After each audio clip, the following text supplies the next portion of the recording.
So I think for people who might be, just getting familiar with you over the last year or so, you've got to explain your mask.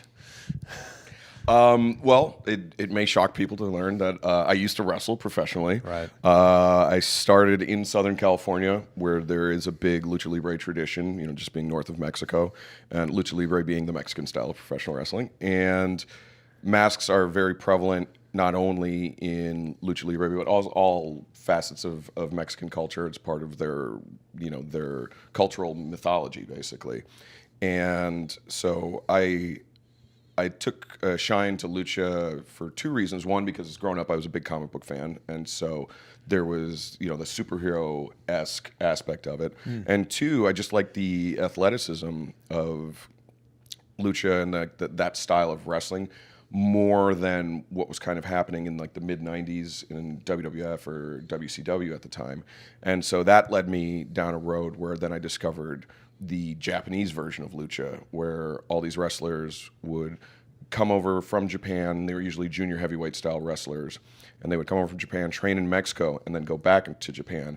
And they started their own promotion called Universal Pro Wrestling. It was Gran Hamada was the one that started it, and that promotion had the very early incarnations of the Great Sasuke, Super Delphin, Taka Michinoku, Gedo, Jado, Ultimo Dragon, like all these guys who would go on to be some of the greatest junior heavyweights. And so when I saw that, and I was like, oh my God, that's even better than lucha, because it's taking some of the harder hitting aspects of the Japanese style, marrying it with like this athleticism, and that really is like my sweet spot for professional wrestling. So, Right. a lot of guys will talk about like, oh, I remember when, Austin and Rock did X, Y, and Z, and I'm like, oh no, I remember when they had the most amazing 6-man match at Michinoku Pro. It was Kai wow, and Ty okay. and like that really is my sweet spot, and so that's like because I think people could tell from my commentary that I am a wrestling nerd. Like I internalize all of this stuff,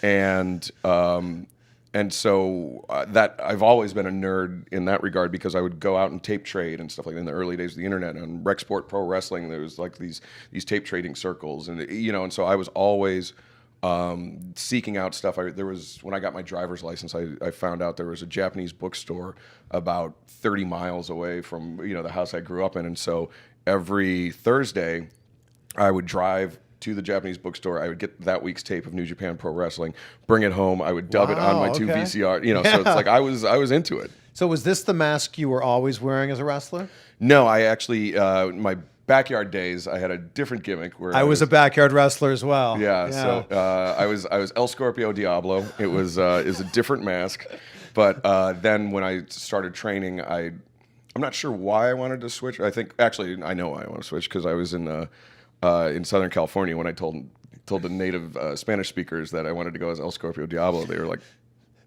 "You're kidding, right?" so then I switched up to Excalibur, but then switched up the look as well. And so this style of mask has always been what I've had since 1999. When you're like, I imagine you don't wear the mask all the time out in public, but if you're like checking into a hotel like we're at here, are there ever fans that are like, I know that voice? Occasionally, it doesn't happen that often. I think because my speaking voice is a little different than my announcing voice, like just enough that. I don't know. This is a booming broadcast voice. It is. But there's been times where I'll meet somebody, like backstage at an AEW show, and I'll be talking to them for about 5 minutes, and that's when it finally clicks. Like if I'm just, in passing, if I'm like, like here's my credit card and driver's license or whatever, that's not enough of a sample size. But once there's a little bit of a conversation going, then people are like, hey, wait a second. That's what happened the first time I met you. Because I met you like the day before, and then I saw you the next day with your mask on, and I'm like, oh, hey, I'm Chris. Good to meet you. You're like, yeah, we met yesterday. I'm like, I get it now. Yeah, that and makes sense. it's hard too sometimes, because I don't remember that I met you out of the mask or in the mask or whatever, and so it's like then I'm just like oh, yeah, remember at the hotel lobby or whatever, and yeah. Was there ever a point when you were starting to make the full-time transition into just commentary that you went, maybe I don't need the mask?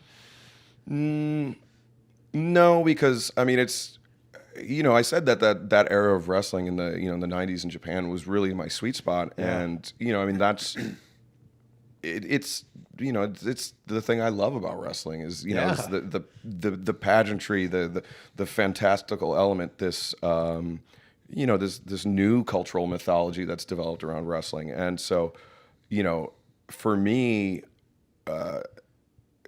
I mean, I've been Excalibur my entire career, and just because other people don't know about it, for me, like when I take off the mask, then the wrestling ends. Like that's a separate thing. That's my my away from wrestling life, my home life or whatever. But when I have the mask on, that's when it's wrestling. Well, I think the first time that I was introduced to you was All In, and when they cut to you guys, I went, "Oh, he has a mask."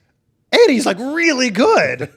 And I think that you're right. It makes you stand out. It makes you incredibly unique. And then you just kind of go, it doesn't matter what it looks like. You see me 30 seconds a show. What does it matter?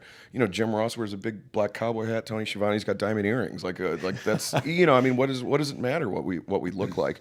As long as we're doing our job well, then it doesn't matter. And I think that that's the thing just about broadcasting in general. People don't notice really until you're bad. You know what I mean? Yeah. Unfortunately, if you're really, really good, people just kind of expect it. And then if you're bad, people are like, oh, that's awful. That thing is terrible. Well, it's good to see you here. Thank you so much for checking out my new YouTube channel, CVV Clips. And while you're here, please click that subscribe button so you don't miss out on any more CVV Clips.